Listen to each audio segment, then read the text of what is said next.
পাবদা মাছ সেটাও যদি আবার সর্ষে দিয়ে হয় তাহলে তো কোনো কথাই হবে না। এর আগেও আমি শর্টস ভিডিও শেয়ার করেছি আর আপনাদের কথা দিয়েছিলাম কিভাবে বানাবো পাবদা মাছটা। Hello everyone, welcome back to my channel রন্ধন উইথ পম্পিয়া। সঙ্গে থাকার জন্য অশেষ ধন্যবাদ। তো প্রথমে এরকম বড় সাইজের পাবদা মাছ নিয়ে নিয়েছি, ছোট নিলেও চলবে।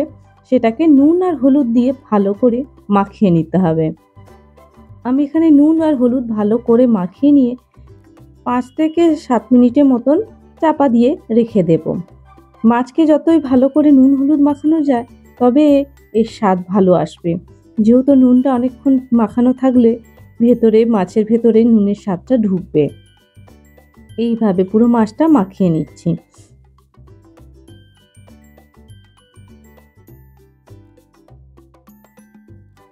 এবার আমি চাপা দিয়ে রেখে দেবো 5 থেকে 7 মিনিটের মতন।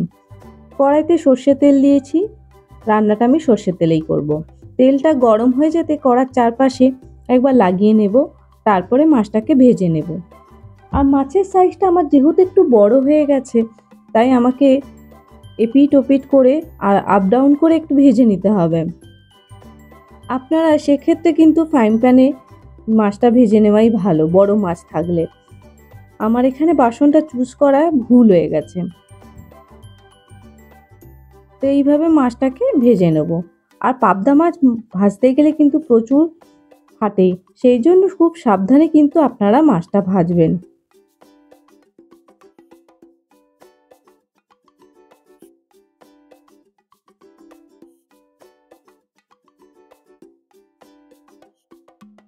এই যে ওপর আর নিচে করে এইভাবে মাছটাকে ভেজে নিতে হচ্ছে। মাছটা ভাজা হয়ে গেলে তুলে নেব। ঠিক একইভাবে অন্য মাছগুলো আমি ভেজে নেব। এবার ততক্ষণে মশলাটা তৈরি করে নিই। 1.5 টিস্পুনের মতন আমি কালো সর্ষে, সাদা সর্ষে আর 1 টিস্পুনের মতন পোস্ত নিয়েছি। আর ঝালের জন্য কাঁচা লঙ্কা দিয়ে বেটে নেব। আর একটা টমেটো এরকম ছোট করে কুচি করে রেখেছি। মাছগুলো ভাজা হয়ে গেছে, এবার ওই তেলেতেই আমি কালো জিরে ফোড়ন দিলাম। তারপরে ওই তেলেতেই হলুদ আর লঙ্কা গুঁড়োটা দিলাম যাতে রঙটা ভালো আসে। সব একসাথে মিশিয়ে নিয়ে প্রথমে টমেটোটাকে দিয়ে দেব। দিয়ে একদম কুক করে নেব 3 থেকে 4 মিনিটের মতন। টমেটোর কাঁচা গন্ধও চলে যাবে আর টমেটো বেশ ভালো মতন কুক হয়ে যাবে।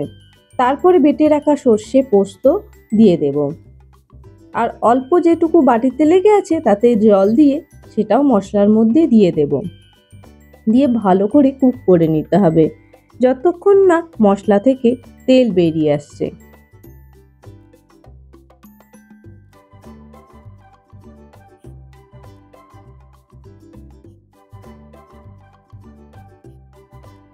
এইভাবে আমি মশলাটা কষে নিলাম।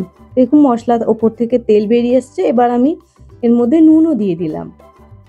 পরিমাণ মতো নুনটা দিতে হবে নিজেদের স্বাদ অনুসারে। আর অল্প একটু চিনি দিলাম যেহেতু টমেটোটা দিয়েছি।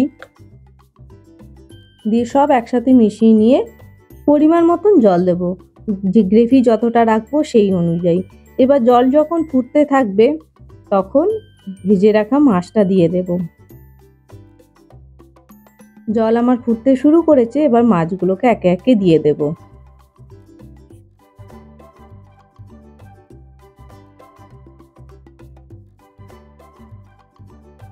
আর প্লেটে যেটুকু মাছের তেলটা ছিল সেটা ওপরে দিয়ে দিলাম।